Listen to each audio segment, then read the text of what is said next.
లేఖ సంఖ్య 28. బ్రహ్మాస్త్రము 22/1/1946. నిన్ననో మొన్ననో ఒక పిల్లవాడు 18 ఏళ్ళు ఉండవచ్చు ఎక్కడ్నించో సైకిల్ మీద వచ్చాడు. హాల్లో పావుగంట కూర్చున్న తరువాత భగవంతులను సమీపించి, ఓంకారం దాటాక ఎక్కడ అనగాలి అని ప్రశ్నించాడు.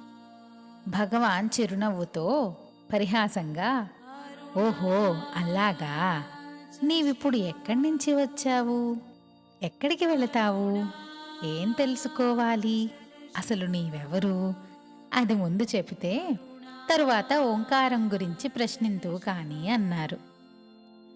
అది నాకు తెలియదే అన్నాడు ఆ చిన్నవాడు. నీవన్నావన్న మాట స్పష్టమే కదా, నీవెలా ఉన్నావు, ఎక్కడ ఉన్నావు, అసలు నీ స్వరూపమేది, అది తెలుసుకో ముందు. తెలిసిన తరువాత ప్రశ్న వస్తే అడుగుదువు గాని. ఓంకారం ఎక్కడ అణిగితే మనకెందుకు, అణిగిన వెనక ఏముంటే మనకెందుకు. నీవెక్కడ అణుగుతున్నావు, ఎలా వస్తున్నావు, నీ స్థితి గతి ముందు తెలుసుకుంటే మిగతా సంగతి ఆలోచిద్దాం అని భగవాన్ అనేసరికి బదులు చెప్పలేక నమస్కరించి వెళ్ళాడా కుర్రవాడు. పృశ్చకులకింతకంటే బ్రహ్మాస్త్రం ఏమున్నది, దాన్ని ప్రయోగించారంటే మరి మాట్లాడలేరు సుమా. నీవెవరవో తెలుసుకోమ్మనే ఈ బోధకు బ్రహ్మాస్త్రమనే పేరెవరు పెట్టారమ్మా అని అంటావేమో. 2-3 ఏళ్ల క్రితం ఒక సన్యాసి వచ్చి అది చదివాను ఇది చదివాను అంటూ శ్రీవారిని ఏమేమో ప్రశ్నిస్తుంటే నీవెవరో తెలుసుకోమ్మనే పాయింటుతోనే చాలాసేపు సమాధానాలిస్తూ వచ్చారు భగవాన్.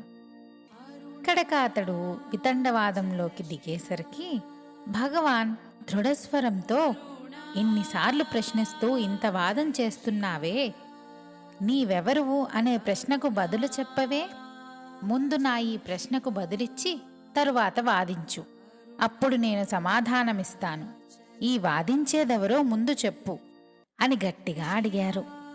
అతడందుకు ప్రత్యుత్తరమియ్యలేక వెళ్ళిపోయాడు. ఆ తరువాత నేనా భావం తీసుకుని దివ్యాస్త్రం అనే పేరుతో 5 పద్యాలు రాసి చూపితే భగవాన్ నవ్వుతూ, పూర్వం నాయన గణపతి ముని ఇక్కడున్నప్పుడు కపాలిక్ కూడా ఇక్కడే ఉండేవాడు. వారు నన్నేదైనా ప్రశ్నించాలంటే ముందే చేతులు జోడించి, స్వామి స్వామి మీ బ్రహ్మాస్త్రం ప్రయోగించకుండా ఉంటే ఒక్క ప్రశ్న అడుగుతాను అనేవారు. ప్రసంగం మధ్యలో అసలు నీవెవరు అని నా నోట వచ్చిందంటే అయింది, బ్రహ్మాస్త్రం ప్రయోగించారు, ఇంకేం మాట్లాడేది అనేవారు.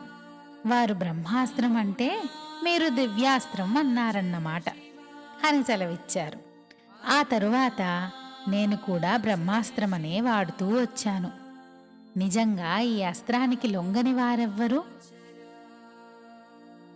సకల వేదాంత సారంబు సంగ్రహించి యాత్మచిద్వాహ్నిలో బుటం బమరబెట్టి ధ్యానమును సానబెట్టి నేనెవండ అనుచూ వెడలెన్ దివ్యాస్త్రము మనుగాదే.